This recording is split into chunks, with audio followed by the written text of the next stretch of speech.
बदलाव है? 1966 में इस संस्था का जी, स्थापना हुआ। जी। उसके बाद सिर्फ और सिर्फ था इसमें बैंकिंग से रिलेशन था।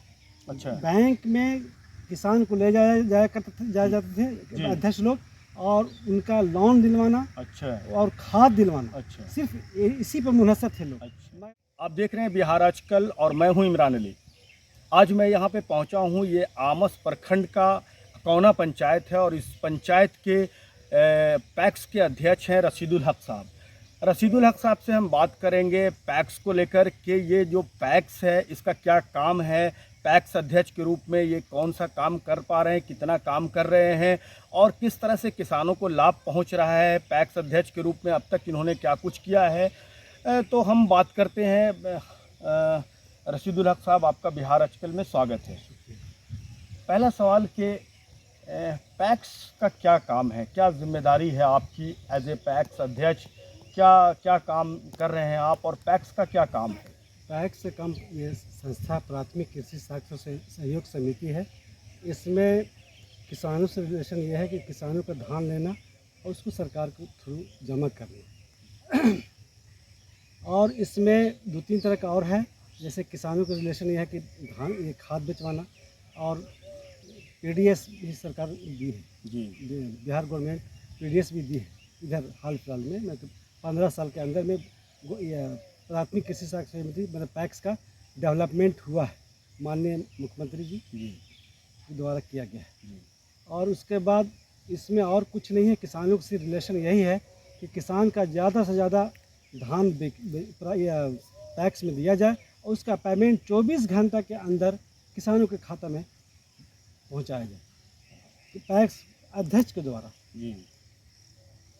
तो ये बताइए कि जो पहले पैक्स था, पैक्स तो बहुत दिनों से है, लेकिन जो वर्तमान मुख्यमंत्री हैं नीतीश कुमार जी, इन्होंने पैक्स में कुछ बदलाव लाया है, तो जो अभी बदलाव आया है वो किस तरह का बदलाव है? 1966 में इस संस्था का जी, स्थापना हुआ जी। उसके बाद सिर्फ और सिर्फ था इसमें बैंकिंग से रिलेशन था।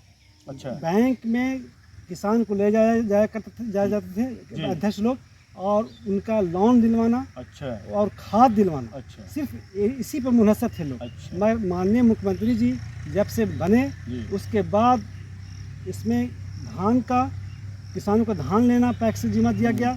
और उसके बाद पहले धान लिया जाया करता था किसान का, मगर किसान सभी लोग संतुष्ट नहीं थे। सभी किसान का, हमारे जैसे किसान धान नहीं दे पाया करते थे। मगर जब से पैक्स हुआ है तब से हमारे पंचायत के किसान बहुत खुश हैं और सभी को पैसा 24 घंटा अंदर मिल जाता है। अच्छा, ये बताइए कि इसको लेकर गोडाउन की ज़रूरत होती है। कई ऐसे पंचायत हैं जहां गोडाउन भी हैं, तो इसको क्या आपके पंचायत में ऐसी कोई जगह है जहां गोडाउन बनाने की बात आई हो, या ऐसा गोडाउन है क्या आपके यहाँ? हमारे पास गोडाउन तो नहीं है, मैं भाड़े का गोदाम रखे हुआ हूँ। हमारे यहाँ दिक्कत इस बात का है कि मुख्यालय में बनाने की बात होती है। अच्छा। हमने कागज़ तैयार किया है, मगर मुख्यालय में ज़मीन नहीं रहने के कारण अभी तक हमारे यहाँ गोडाउन नहीं बना है। मतलब जो खास गांव होता है, जैसे ये अकौना पंचायत है, तो जो अकौना गांव है, वार्ड जो अकौना है, वहाँ बनाना होगा जी। तो क्या वहाँ समस्या क्या है? सिर्फ और सिर्फ मुख्यालय ही बनेगा। मुख्यालय की सरकारी ज़मीन को कुछ लोग खाता खुलवा चुके हैं, तो नाम तो हम नहीं जानते हैं जी।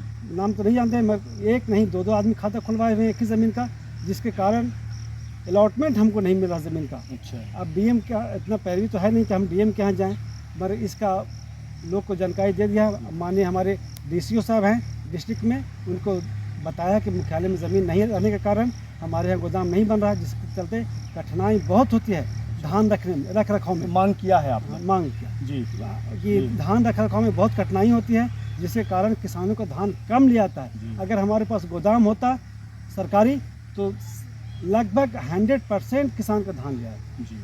अच्छा, ये बताइए कि ये जो आपके पैक्स अध्यक्ष के रूप में कम्युनिकेट कौन पदाधिकारी करते हैं? प्रखंड स्तर पर कौन करते हैं और जिला में कौन करते हैं? प्रखंड स्तर पर डीसीओ होते हैं। अच्छा। और डिस्ट्रिक्ट लेवल पर डीसीओ और एमडी होते हैं।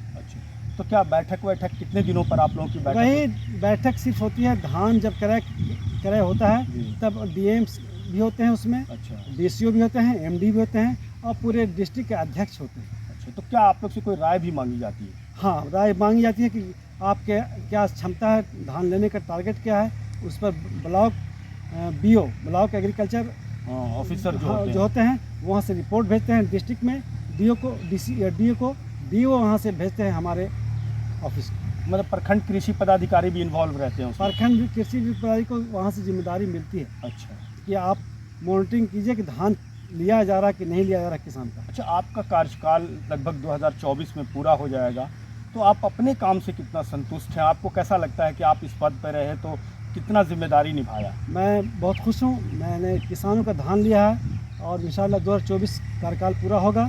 इसके बाद भी किसानों का उत्साह है मेरे ऊपर कि राशिद जी ही अच्छे ये हैं अध्यक्ष और किसानों की बात सुनते हैं और सारा काम उनके घर पे जाकर करते हैं। ऐसा नहीं है कि उनको बुलाना है आज नहीं आया, नहीं ऐसा नहीं, जो भी काम हुआ उनके डोर टू डोर हम जाते हैं किसानों के पास कि फलाना चीज़ आया हुआ है, इंश्योरेंस का कागज़ बनवा लीजिए, फसल बीमा करवा लीजिए या गेहूं का बीमा करवा लीजिए। रबी और फसल या खरीफ दोनों होता है, तो दोनों में बीमा होता है किसानों का। जिसके या सभी लोग को हम जाके डोर टू डोर बोल दिया करते हैं कि आप लोग इस तरह का फ़ायदा हो रहा है, आप लोग फ़ायदा से लाभ लें। बहुत बहुत शुक्रिया हमसे बात करने के लिए।